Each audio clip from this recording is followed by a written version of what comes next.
இந்த ரெண்டு தான். இங்க மலம் மூத்திரம் இருக்குதுங்களா, இதுக்கு மாத்தமா அங்க ஏப்பம் வரும், வேர்வையாக வரும். ஆனா அந்த வேர்வையில இங்க கத்தாழ நாத்தம் இருக்கு, அந்த மாதிரி இருக்கு கருவாட்டு நாத்தம், கஸ்தூரி வாழை இருக்கு. அதான் நண்பர்கள் சிரிக்கிறதுக்கு சொல்ல இல்லை, ரொம்ப பேர் சொர்க்கத்தினுடைய அமைப்பு விளங்காம தடுமாறிக்கிட்டு இருக்காங்க. சரிதான், அல்லாஹு தஆலா குர்ஆன்ல வாக்களிச்சிருக்கிறான், வலகும் ஃபீஹா மா தஸ்தஹி அன்ஃபுசுக்கும். அந்த சுவனபதியில உங்களுடைய மனம் விரும்பக்கூடிய அனைத்தையும் கொடுப்போம். உன் மனம் விரும்பக்கூடிய அனைத்தையும் கொடுப்போம். இது ஒரு ஆலிம் சார் ஆழ்துல சொன்னாரு, எப்பா கொஞ்ச நாளைக்கு நஃப்ஸை கட்டுப்படுத்திக்க, அல்லாஹ் சொன்னபடி நடந்துக்க.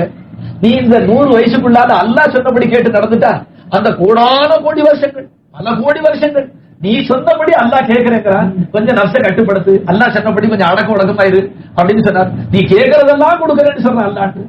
அவன் கவலையா உட்கார்ந்து தான் கேட்டுக்கிட்டு என்னான்னு கேட்டார் ஆலிம் சார். ஆமா, அதற்கு எது கேட்டாலும் கொடுப்பான்னு சொல்றீங்களா அல்லாஹ், எனக்கு முக்கியமா இந்த உக்கா வேணும்டா. உக்கானா தெரியுதுங்களா, இந்த மண்ணால ஒரு பூஜா மாதிரி இருக்கும், அதுக்கு மேல வந்து ஒரு உருண்டையா ஏதோ புயலை வச்சுக்கிட்டு ஒரு டியூப் மாட்டிக்கிட்டு கொட கொட கொட கொடன்னு இழுத்துட்டு இருப்பாங்க. இது பிடிக்கிற பழக்கம் அவனுக்கு. எனக்கு பெரிய கவலையா போச்சு அசரத்து, சொர்க்கத்துல போயிடுறோம் சார் தான், இந்த உக்கா இங்க இல்லைன்னா நான் எப்படி எனக்கு பொழுது போக மாட்டேன். அப்ப ஆலிம் சார் சொன்னாங்க, அப்படி அல்லப்பா, நிச்சயமாக இந்த வஸ்து உனக்கு அங்கே தேவைப்பட்டால் அல்லாஹ் கட்டாயப்படும். ஏன்னா இதே ஆயத்தை இருலோக ரட்சகர் சொல்லப்படுது, அரும நாயகம் ஸல்லல்லாஹு அலைஹி வஸல்லம் சொல்லப்படுது. ஒரு சஹாபி கேட்டா, யார சொல்ல, அப்ப எனக்கு ஒரு வாகனமா குதிரை கொடுப்பான் அல்லாஹ். சொர்க்கத்துல உங்க மனம் விரும்பக்கூடியதெல்லாம் அல்லாஹ் கொடுப்பான்னு சொன்னோன்னு ஒரு சஹாபி எந்திரிச்சு, யார சொல்ல, எனக்கு குதிரை சவாரி ரொம்ப பிரியம், அப்ப சொர்க்கத்திலையும் குதிரை கொடுப்பான்னு. இறக்கை உள்ள குதிரை உங்களுக்கு கொடுப்பா, அது உங்களை தூக்கிக்கிட்டு பறக்கும் சொன்னாங்க. விளங்குச்சுங்களா? அதே மாதிரி இப்ப இந்த மனுஷன் என்ன கேட்டா, உக்கா கொடுப்பான் அல்லான்னு கேட்டான்.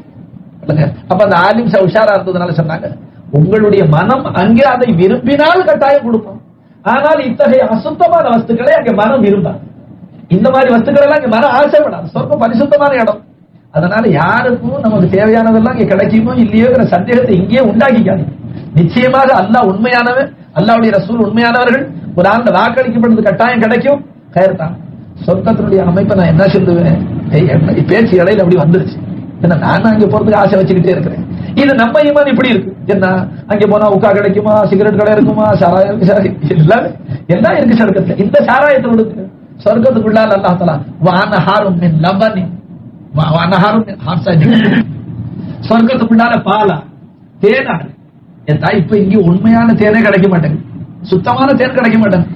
எல்லாம் கருப்பட்டியை காய்ச்சி தேனாலையை போட்டு வடிகட்டி கூடாது வச்சுனா தேன் சொல்லிவிட்டு பரிசுத்தமான தேன் கிடைக்கிறது ரொம்ப சிரமமா போச்சு. கிளந்துச்சுன்னா அப்பவும் அந்த தேனை இந்த இப்படி வாங்கி நக்க வேண்டியதா இருக்கு. ஆசையில குடிக்க முடியல.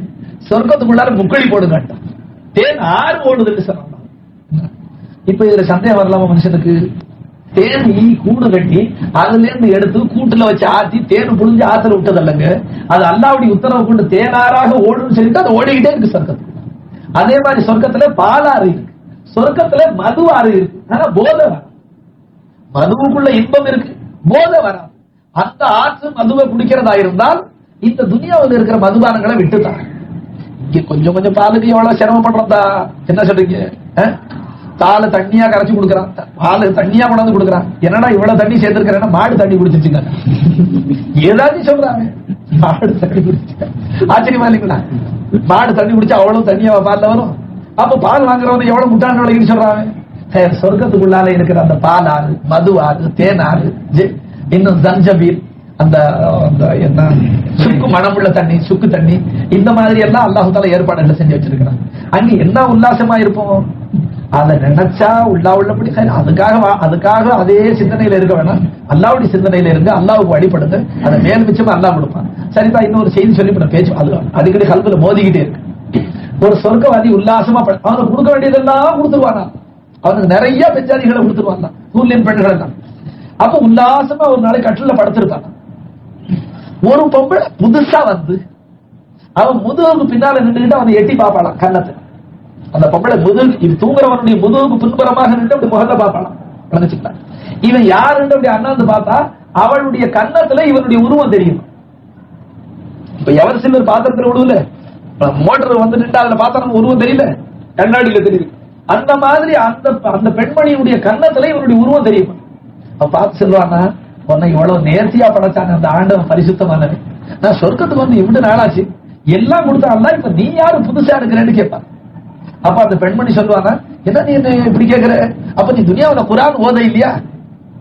வல்லதைனா மஸீத் சொன்னானே அல்லாஹ் தஆலா. சொர்க்கத்துல நான் இப்ப சொல்லி இருக்கிறேனே, இவ்வளவு தாண்டு நினைக்காத, இன்னும் ஏராளமா இருக்குன்னு சொன்னானே. என்ன இப்ப எவ்வளவு குர்ஆன்ல ஹதீஸ்ல விளக்கி இருக்கிறேன்னா இதோட சொர்க்கம் முடிஞ்சு போச்சுன்னு நினைக்காத, இன்னும் ஏராளமா இருக்கு கொடுப்பேன்னு சொன்னானே. அந்த அதிகப்படியான வஸ்துக்கள்ல இப்ப உன்னுடைய பங்குல என்ன அனுப்பிச்சா அல்லான்னு சொல்லுவாங்க. எல்லாருக்கும் ஆசைதான் எப்படியாச்சும் அடைஞ்சிருந்தது சொர்க்கத்தை. அது சிரமம் ஒண்ணு இல்லதா, என்ன அல்லாஹ் தஆலாவை சந்தோஷப்படுத்தணும், அல்லாஹ் தடுத்த காரியங்களை விடணும், அங்கே போய் சந்தோஷமா இருக்கிறது ஒரு வாழ்வு, அது மறு உலக வாழ்வு. இப்ப துனியாவிலேயும் கொஞ்சம் சந்தோஷ வாழ்வு தேவையா இல்லைங்களா? அதை எப்படி தேடிக்கணும்? நம்ம பாவாடி கதி என்னாச்சு?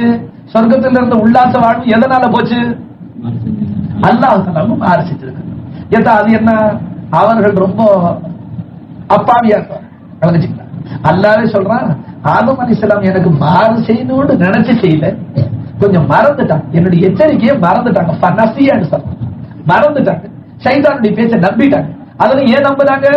ஆனா அல்லாஹ்வின் பேர்ல சத்தியம் செஞ்சு சொல்லிவிட்டான், நான் உங்களுக்கு இடையூறு செய்ய மாட்டேன், உங்களை கெட்டது நினைக்க மாட்டேன், உங்களுக்கு நான் நல்லதுதான் சொல்றேன். இப்படி எல்லாம் சொன்னதுனால நம்பி சாப்பிட்டாங்க. சாப்பிட்டதுக்கு தண்டனை என்னாச்சுதா? வெளியில வர்ற மாதிரி ஆச்சு. வெளியில வந்ததுக்கு ஒரு ரொட்டிக்கு எவ்வளவு சிரமம், கலப்பை புடிச்சு உழுது வேற வார்த்து அது முளைச்சு புடிச்சு அறுத்து மறுபடியும் அதை திருகையில போட்டு அரைச்சு மாவா குழைச்சு ரொட்டி சுட்டு இல்லைங்களா சாப்பிட்டும் கடைசியில மலம் கழிக்கும் போது அவர்கள் பட்ட கஷ்டம் அங்கிருந்து கிடையாது. இந்த நாற்றங்கள் எல்லாம் சொர்க்கத்துல இருக்கு. நிறைய சாப்பிடுவோம், அப்படி இருக்கிறீங்க ஓயாம சாப்பிட்டுக்கிட்டே இருப்பான். அங்கே ஒரு செய்தி சொல்லி இருந்துட்டேன், இவ்வளவு பிரம்மாண்டமான உயரம் உள்ள மரத்துல உச்சாணி கொப்புல மேல் கொப்புல ஒரு பழம் இருக்குமா. ஒரு சொர்க்கவாதிக்கு சிந்தனை வருமா, உன் மனம் விரும்பக்கூடியதெல்லாம் கொடுப்பேன்னு அல்லாஹ் குர்ஆன்ல சொல்லியிருந்தானே, அது நெசந்தானா? அது உண்மையா இருந்தா இவன் பட்ட படுத்த படுக்கையில இருப்பான். அது உண்மையா இருந்தா, யா அல்லாஹ் இப்ப நீ குர்ஆன்ல சொன்னீங்க மனம் விரும்பக்கூடியதெல்லாம் கொடுப்பேன்னு, இப்ப இந்த மரத்தினுடைய மேகடையில ஆக டாப்ல இருக்கிற அந்த பழம் என் மனசு விரும்புது அப்படின்னு இவன் நினைக்கிறதுக்குள்ளார மரம் சாஞ்சு பழம் வாய்க்கு வந்துடும். அல்லாஹ் விளங்கிச்சுங்களா? அந்த அவ்வளவு பெரிய மரம் சாஞ்சு அந்த பழம் இவனுடைய வாய்க்கு வந்துடும், அதை சாப்பிட்டுக் கொள்வான். ஆனா சொர்க்கத்தினுடைய அமைப்பு இருக்குல்ல, ஒரு பழத்தை பறிச்சுக்கிட்டா இவன் பறிச்சவனா அங்க மறுபழம் இருக்கும். இதெல்லாம் மேஜிக்கா கிஜிக்கான்னு கேட்காது, அது அல்லாஹ்வுடைய குதிரை, அது அவனுக்கு தான் தெரியும். சுவர்க்கத்துக்குள்ளார ஒரு மாம்பழம் இருக்குங்களே, அது ஒரு பெரிய கூட்டத்துக்கும் விருந்து கொடுக்கும். சுவர்க்கத்துக்குள்ளார இருக்கிற ஒரு திராட்சை பழம் இருக்குங்களே, அது ஒரு வாடி சாறு புளியினான் அதிசுகளை எழுதியிருக்கிறது. அவ்வளவு பெருசா படைச்சிருப்பாங்க. இந்த துனியாவில் தரிசனம் முடிச்சாப்புல இம்மிட்டா இருக்கு, அந்த மாதிரி அல்ல. அங்க ரொம்ப விசாலமா இருக்கு. ஏன்னா மரமே பெருசா இருக்குன்னா அந்த கனி எவ்வளவு பெருசு இருக்கணும் விளங்குச்சுங்களா? ஒரு பழத்தினுடைய நிலத்தை ஒரு பெரிய கூட்டம் நிழல அறிக்குவாங்க. அதனால ஹாசில கலாம். அப்ப அப்பேற்பட்ட ஒரு இன்ப சொர்க்கம் அருமையில இருக்கு. அதை அடையிற இருந்தாலும் துனியாவில் அல்லாஹ்வுக்கு வழிபட்டுதான் ஆகணும். அதுக்காக உள்ள பேச்சு. இரண்டாவது என்ன, துனியா இந்த உலக வாழ்வு, இந்த உலக வாழ்வையில சந்தோஷமாக நிம்மதியா இருப்பதா இருந்தாலும் அல்லாஹ்வுக்கு கட்டுப்பட்டு வழிபட்டு நடந்துதான் ஆகணும். அல்லாஹ்வுக்கு மாறு செய்வதை விட்டும் தௌபா செஞ்சு திருந்திதான் ஆகணும். வேற வழி இல்லை. உங்களுக்கு நான் உதாரணங்களை கொண்டு சொல்லிவிட்டேன். அரசாங்கத்துக்கு துரோகம் செஞ்சு அரசாங்கத்துல நிம்மதியா இருக்க முடியாது. ஒரு முதலாளிக்கு துரோகம் செஞ்சு அந்த கடையில நிம்மதியா இருக்க முடியாது. ஒரு கணவனுக்கு மாறு செய்து கொண்டு அந்த வீட்டுல நிம்மதியா இருக்க முடியாது. முடியுமா சொல்லுங்க? முடியாது. அப்ப இவ்வளவு நல்லா தெரிஞ்ச நாம அல்லாஹ்வுக்கு மாறு செய்து கொண்டு அவனுடைய பூமியில நிம்மதியா இருக்கலாம்னு தப்பா கணக்கு போடுறோமே, இது நம்மளுடைய அறியாமை. சுமைங்களா ஏற்றுக்கொள்ளுங்களா இல்லைங்களா? அப்ப இப்ப நமக்கு என்ன வேணும்? சுக வாழ்வு, நிம்மதியான வாழ்வு. அப்ப யாரை சமாதானப்படுத்தணும்? அல்லாஹ். ஏன்? இந்த வீட்டுக்கு சொந்தக்காரன். இப்ப நான் உதாரணமா உங்களுக்கு சொன்னேன். இப்ப என்ன, நீங்க எல்லாரும் இவ்வளவு மரியாதை செஞ்சு கூடாது நடுவுட்ல வச்சிருக்கீங்க. நாய நடுவுட்ல வச்சாப்பல, நான் இதுக்கு நாயக்கு இல்லாத மனுஷன் கொண்டாந்து வச்சுட்டீங்க நடுவுட்ல. சரிதான். இப்ப உங்க கம்பெனி முதலாளிகள் நான் வர்றதுக்கு முந்தைய உங்கள்ட்ட எல்லாம் பிரச்சாரம் செஞ்சு 10 மணி ராத்திரி உங்களுக்கு தயாரா நிறுத்தி அழைச்சிக்கிட்டு, நான் சரகிண்டியா 10 மணிக்கு வந்தேன், மாலை எல்லாம் வச்சுக்கிட்டு வாசல்ல நில்லுங்க, அவ்வளவு பெரிய ஆசிரித்து இவ்வளவு பெரிய ஆசிரித்து ஏதோ பிள்ளைகளை நான் பார்க்காததுனால பெருசா சொல்லிட்டேன். நீங்க எல்லாரும் பெருசா நம்பிக்கிட்டீங்க, எல்லாரும் தயாரா இருந்தீங்க, நான் வந்து மரியாதை செஞ்சீங்க, எல்லாரும் வரவேற்று உட்கார வச்சு சேர்த்தேன். நீங்க செய்யற இந்த மரியாதையை ஏற்றுக்கொண்ட நான் மரியாதையாக இருக்க தவறினால் அல்லாஹ் காப்பாற்றட்டும், உங்களையும் காப்பாற்றட்டும், என்னையும் காப்பாற்றட்டும். மரியாதையாக இருக்க நான் தவறினால் மதிப்பு கம்மி என்ன? ஏடு கிளம்புற மாதிரி வந்திருந்தா என்ன, ஜம்ம காலத்தையும் பிடிக்க ஆயிடும், தலைவாணி எடுத்து ஆயிடும், தர்மாஸ் பிளாஸ்ல சாயா வராது, வேளா வேலைக்கு கறிமீன் வராது, டாக்டர் கார்ல வர மாட்டாரு, நினைச்ச நேரத்துல வண்டியில ஏற்றிக்கிட்டு போறது எல்லாம் போயிடும், எல்லாம் போயிடும். விளங்குங்களா? அதுக்குதான் அல்லாஹ் காப்பாத்தட்டும்னு சொல்லி என்ன. அப்ப ஏன் இப்ப நான் அவங்களை கேட்டா என்ன தம்பி, நானாவ வந்து ஊருக்கு வந்து காரை எடுத்துட்டு வந்து என்ன இவ்வளவு எல்லாம் வம்பு பண்ணி சந்தோஷப்படுத்தி அழைச்சிட்டு வந்து வந்த இடத்துல இந்த மாதிரி எல்லாம் அவமரியாதை செய்றீங்க, ஓடுங்க மெத்தையை சுத்தி வச்சுட்டீங்க, தலைவாணியை தூக்கிக்கிட்டீங்க, ஜமக்காலத்தை எடுத்துட்டு போயிட்டீங்க, வேலைக்கு சோறு வர மாட்டேங்குது, ஒண்ணுமே யாரும் ஏண்டு கேட்கறது இல்ல என்று சொன்னா அவர் என்ன செய்வாரு? இல்ல அதற்கு அதை நாங்க துரோகம் செய்யல, நீங்களா கெடுத்துக்கிட்டீங்க. அது நண்பர்கள் அப்படித்தானே சொல்லுவோம், நாங்க ஒண்ணும் துரோகம் செய்யல, உங்களுக்கு மரியாதையா இருந்து அனுபவிக்க தெரியல, நீங்க கெடுத்துக்கிட்டீங்க, அப்படித்தானே பெரியவங்களை சொல்லுவோம். இதான நியாயம். அதே மாதிரி அல்லாஹ் நம்ம பேர்ல என்ன சொல்றான், என் அடியார்களே நான் அதே அல்லாஹ் இன்னைக்கு உங்களுக்கு கருணை காட்ட, உங்களுக்கு இன்ப வாழ்வு கொடுக்க நான் காத்துட்டு தான் இருக்கிறேன், நான் ஆசைப்படுறேன்.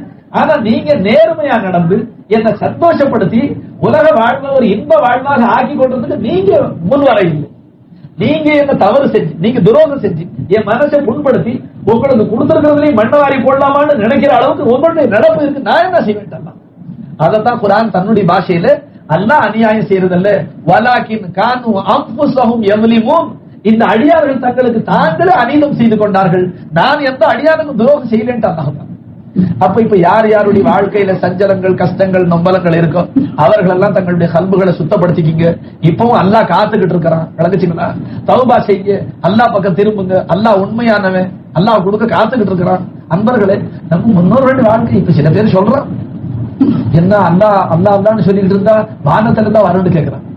அட நீ ஒழுங்கா சொல்லிப்பாரு, வானத்துல இருந்து வரும். என்ன அட பனி இஸ்ராயீல்கள் காலத்துல மண்ணு செல்வா இறக்குன்னு அல்லாஹ் இப்போ இருக்கத்தான் செய்யறான். அப்படி ஒரு அவசியம் நெருக்கடி வந்தா நாம அவன் ஹபீபுடைய உம்மத்து, நமக்கு அல்லாஹ் இறக்கி வைக்கத்தான் செய்வான். இருக்கிறது அசல் என்ன, வீட்டுக்கு சொந்தக்காரன் கூட பகை வந்துருச்சுதா, அவனுடைய மனசை சந்தோஷப்படுத்தாம புண்படுத்திக்கிட்டே இருக்கிறோம். நமக்கு விளங்கல அது. சில பாவங்களை நம்ம பாவம்ண்டே விளங்குது. உதாரணமா புறம் பேசுற பாவம், இதை நம்ம பாவம் விளங்குறோம். விளங்காததுனால சகஜமா ரெண்டு பேரும் கூட மூணாவது ஆளை பத்தி பலா கழுவுறோம். ஏன் செய்யறோம்? மார்க்கத்துல ஹராமா இருக்கு நமக்கு தெரியல, சகஜமா பேசிவிடுறோம். அப்ப இந்த மாதிரி நம்ம கணக்கு பார்த்தா அல்லாஹு தாலாவுக்கு நம்ம மாறு செய்யக்கூடிய அடியார்களாகத்தான் இருக்கிறோம். அதனால நமக்கு அல்லாஹு தாலா துனியாவில் செய்திருக்கக்கூடிய பரக்கத்துகள்ல சிலது அல்லாஹ் சமய சந்தர்ப்பங்கள்ல குறைக்க செய்யறான். குறைக்கும் போது நம்ம என்ன சொல்றோம், அல்லாஹ் முஸ்லிம்களுக்கு வாழ்வு கொடுக்க இல்ல, நம்மளை கருணை கொண்டு கொண்டு பார்க்க இல்ல, என்ன நமக்கு அல்லாஹ் ரஹ்மத் செய்யணும், நாம தொழுவுறோம் வணங்குறோம் எல்லாம் செய்யறோம். நிச்சயமா அல்லாஹ் காத்துக்கிட்டு இருக்கிறான் அன்பர்களே தோழர்களே. ஆனா அதுக்குள்ள வழிமுறைகளை உங்களுக்கு நான் சொல்றேன். நான் சொன்ன இந்த உதாரணங்களை நீங்க கொஞ்சம் கெட்டியா புடிச்சுக்கு, என்ன செஞ்சு செயல்பட்டு பாருங்க, கட்டாயமாக மரியாதை நடக்கும். நம்ம பாபா ஆதம் அலைஹிஸ்ஸலாம் சொர்க்கத்துல மரியாதையா இருக்கிற வரைக்கும் சொர்க்கத்துல வச்சிருந்தானா இல்லீங்களா? வச்சிருந்தாங்க. அவர்கள் கொஞ்சம் மரியாதை குறைவு செஞ்ச உடனே துனியாவுக்கு வர வேண்டிய அவசியம் சரிங்களா?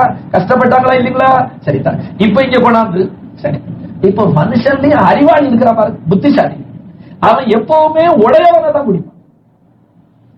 இப்ப இந்த கிப்ஸ் கம்பெனியில மேல பண்டாரி ஆக்குற சமையல் இருப்பாங்க, அதுல ஒரு வேளைக்கு எனக்கு சோறு வேணும், உங்களை பிடிச்சா நடக்குமா?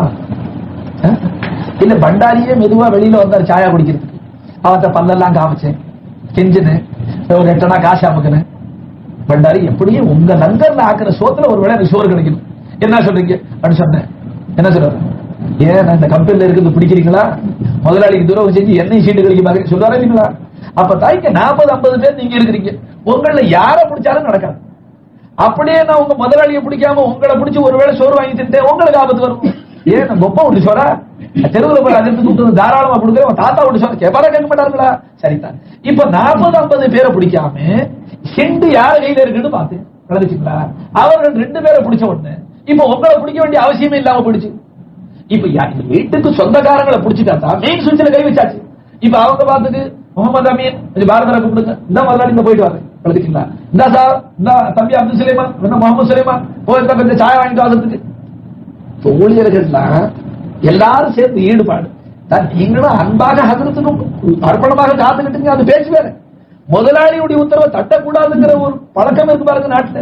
அதனால நான் உங்களை நேரடியா பிடிக்காம உங்க காலில் விடுவாம உங்கள்ட்ட பல்ல காமிக்காம உங்க முதலாளிய கூட்டாளி பிடிச்சிட்டதுனால இப்ப நீங்க 40 பேரும் அவங்க என்ன உத்தரவு சொன்னாரு, அதற்கு சண்டை கொண்டு போ, கொஞ்சம் மண்ணாட்டை கொண்டு வா, உடனே ஒரு அன்பர் ஓடுவார். நீங்க நான் தனியா சொன்னாலும் ஹசரத்துங்கிற பாசத்துல செய்வீங்கதா. இப்ப முதலாளிய கையில போட்டுக்கிட்டதுனால சாதகமா பாதகமா? இந்த துனியாவில் இருக்கிற சர்வ சிருஷ்டிகள் யாருடைய சொத்து? இப்ப அவனை விட்டு அவன் கூட சண்டை போட்டுக்கிட்டு சிருஷ்டிகளை நேரடியா பிடிச்சுக்கிட்டு நான் சாதிச்சுக்க வேண்டும் சொன்னா சிருஷ்டிகளே நம்ம கையெழுத்துரும். அந்த சிருஷ்டிகளை என்ன செய்யுமா? ஆண்டவனுக்கு துரோகம் செய்ய சொல்றியா? உனக்கு உதவ வேணான்னு அல்லாஹ் சொல்றான். நாங்க எப்படி உனக்கு உதவுவோம்? நீ அல்லாஹ்வுக்கு மாறு செஞ்சவன், உனக்கு நாங்க உதவி செஞ்சா எங்களை நரகத்துல போட்டுவோம். அல்லாஹ் சிருஷ்டிகள் எல்லாம் அல்லாஹ்வுக்கு கட்டுப்படும்.